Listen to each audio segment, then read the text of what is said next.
Response video to Pyrrho using his tool, but I don't know how much I'm going to use it because his video was so disconnected. I'm glad it's on the subject of logic. That's good. I'll put this on the DraftScience YouTube channel so he maybe can use his tool to dissect it, because that's apparently what he wants to do.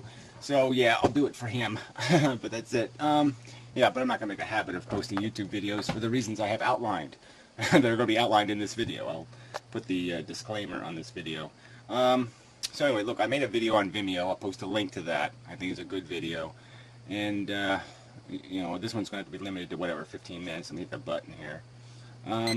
You know, I'll speed it up if I edit it. Anyway, look, logic is about a relationship. And that's it. That's all it is. It's relationship. It's identifying relationships. It's identifying, it's defining distinctions and then categorizing the distinctions. It's just, it's part of it's part of just recognizing functionality. Everything has, I could pick up this bottle and we could say, do the Marcus Aurelius thing. What is it? What does it do? What is its function? How does it, blah, blah, blah. And we can associate this thing with a word. We could use a word like doesn't seem connected, like efficiency. So what's its efficiency as a form of container? And we could categorize it based on efficiency, based on a standard. And the whole point of the logic in defining something, defining what it is how precise your language is. And that's the only thing this argument can possibly about. Logic exists out there. It's just if the logic is defined by words, which are just, you know, what are words, right? They're definitions describing characteristics. So they're definitions. Some definitions are explicit and narrow. Some definitions are broad and expansive and leave all kinds of possibility. You could say that thing is hot. Well, obviously hot doesn't mean too much because you have to qualify the degree of hotness. So you need more explicit language, more explicit definition. And that's where logic can break down, is if you're not explicit enough in the language you're using, or if the person you're conveying understanding with through logic are attempting to convey a logical chain to, is wanting for something more explicit.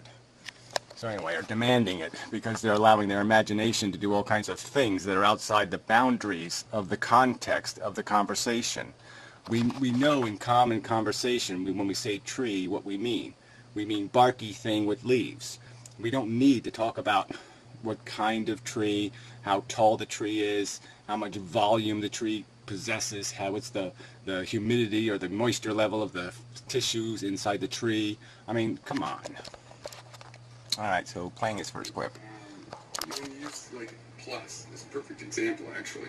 Plus is in nature. Look, things are additive. And you don't see how arbitrary that is. You don't see all of the arbitrary messes you can make of one tree plus one tree equals two trees. That is objective. But wait, those two trees are 10 cords of wood. And those see again, you're breaking it because you're adding more complexity to the qualification, to how it's being defined. For the sake of the logical mathematical experiment, all we're doing is qualifying as an identifiable entity, as a one. Okay, so it's been defined as a one. Not a one in some special circumstance, as a definable one. And then there's another one tree over there. So it's already been qualified as a one. Alright, then you can't break it. Alright, at this moment in time, there's one pen plus one tweezer equals two things. It's a fact. Not a fiction, it's a fact. And we've defined it, we've described it quite accurately, quite adequately is the key word here. For the sake of this level of conversation, that is a truth. It doesn't need to be a finely defined truth. Again, you could break every single statement of fact by saying, no, requalify it, explain first that there is no God and that dirt is made out of certain elements and that this is it, and you could go on forever and ever and ever and ever because you're going to demand somebody to account for every molecule in the entire universe merely to say, you know, mud is muddy. It's just stupid. But, you know, I mean, the basic thing comes down to what you're talking about with logic and in principle. You could push it out to arbitrary number, you know, precision till you get to the end. And what if there is no end, like pi, where it goes on forever?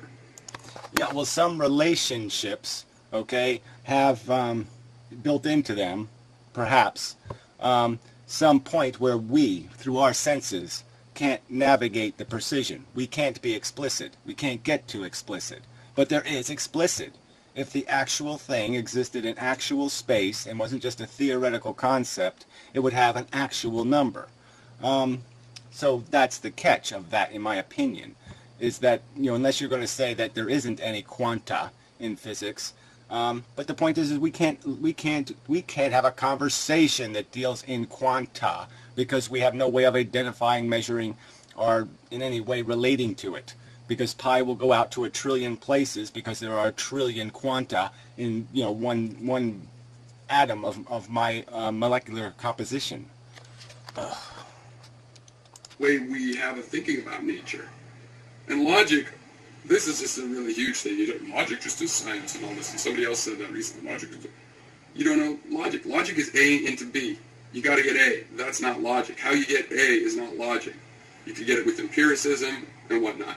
But when you say... Oh, well, this is just crap, okay? It's about these fucking words, okay? Words are the definition of things. We use words to define the things. Some words have explicit meaning because we invented the word to describe the circumstance. Now, obviously, words invented 2,000 years ago probably aren't going to be very accurate all the time in terms of recognizing where real distinctions are. And then words like speciesism or some other kind of word, the definition can migrate depending on what grade of science you're applying, how explicit the science is, whether you're measuring it by all of its fundamental characteristics or by the singular characteristic of whether it's reproducible, with some other kind. And so that's where that breaks down. But again, it's about the language not being explicit enough, not about the changes in the real definition. The real world doesn't change because there's mules. Okay, the fact that there's mules and not horses or ponies doesn't mean, because our language in terms of defining a species isn't quite right. It's kind of sloppy. Doesn't change the fact of the relationships that exist in the world. Jesus. Oh, play. I don't know if that's the right coming one. from, but come on. Smart God is also logically incoherent. So that a stupid God is logically incoherent could just be the... Well, I mean, that's kind of stupid, right? I mean, a smart God is logically incoherent. Why would that be logically incoherent? What would be logically incoherent is that he would create a dumb creation. That would be logically incoherent.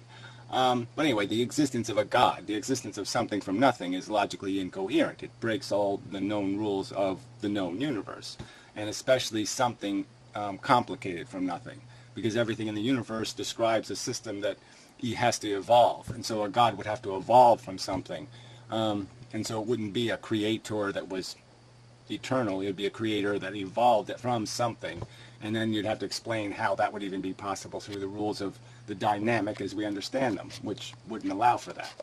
And somehow your thing has lost which thing I was on, which is kind of fucking irritating. Yeah, so I have to figure out which one to play. relationships. And you won't believe me, and you haven't studied logic enough to know that in classical logic, that's the problem. Well, again, so you use the key word, relationship, and that's all we're really talking about here. Like I said, everything can have a relation. This has a relationship to the word black.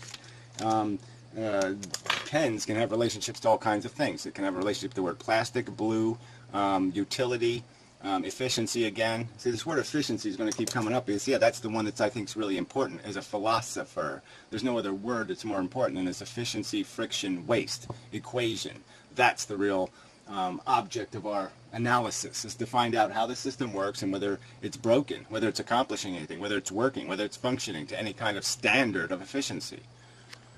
But there is a standard.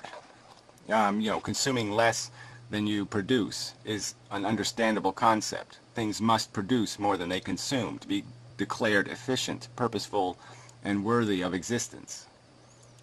Possible for it to ever be used or conceived of as a pen applied, because pen means that it has certain properties, sure, but it also means those properties have a meaning, which is that it can be used in some relationship with paper and me and whatnot. But those are its properties. Properties are its relationship. Like I said, it's a property that this is black, but it's also black. The relationship is to the word black, the concept of black, the other things that are black. It's all about. Description is about describing the relationship. function is about its relationship. And all of that is dictated by a truth, the truth of the language. If the language is explicit and accurate, the logic is automatic. It is unavoidable. It can't be escaped. The logic is part of the function of the relationships as a true circumstance in the reality. Efficiency is not something you can see. You don't see a car's gas mileage, okay, performance. But it's a fact of its existence. It's a fact of its function. It's a fact that can be discerned and investigated and understood. And it's real. And the logical demand that it accomplish a certain amount, like I said, that it satisfy that minimum definition to be applied. If we want to apply the word efficiency, we have a minimum definition, which is that, yes, it consumes less than it produces. Nature, you need logic for the transformation, but you also need something to get those starting facts, and that's called experimentation. And that's not logical. It fits in. It doesn't, yeah, it fits in. So there's no point even saying it's not logical. It is essentially the whole fucking, you don't have logic without it, because it's the only way you can glean the knowledge. You have to have the knowledge to do the logic. You have to have the information to do the logic. You cannot ascertain efficiency if you don't have information. And the only way you get information is through the experimentation. So it's there's the obvious relationship between information and logic, and information and experimentation. That's part of this logic. There's this definite relationship between those three things. You can't get to one without going through the other. They are all like a triangle, the points on a triangle. You can't get to one without going through the other point. So yeah, this is a necessity. Information is knowledge, is logic, is relationship. I mean, those things are just, you can't separate them. They're all the same thing in essence. So anyway, I think that's about it. 13 minutes, good, I got enough time. So yeah, again, I'm just going to keep focusing on these words, because these are really important. It's because it's about the words we're using, and it's about the precision of that language. So again, I'm going to focus on these words: explicit, precision, and what's the other one? Well, precise language is the same thing as precision. I wrote it twice.